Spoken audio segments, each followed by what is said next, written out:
flush against the fence. It's wide enough so that your hands don't get in the way of that blade, otherwise you have less fingers. The handle is optional.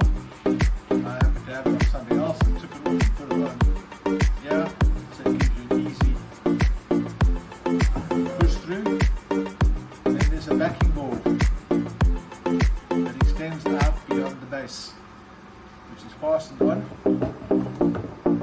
The idea of that backing board is to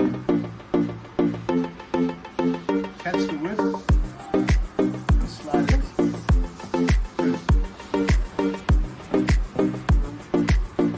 Right, now we have the jig.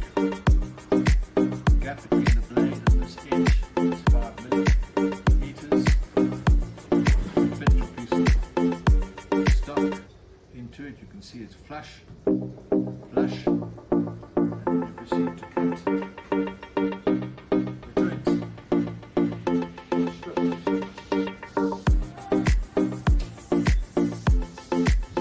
You notice that everything was off before I went in with the other.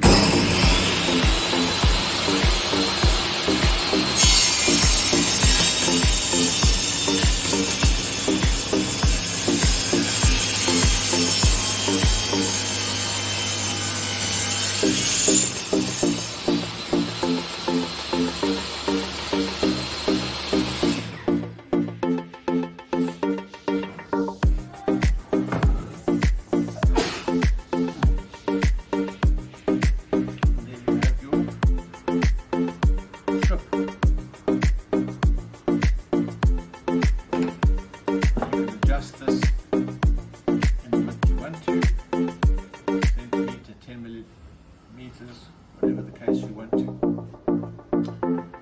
It's a very simple jig for cutting thin strips. I hope it was useful. If you enjoyed the video, please leave a like, share.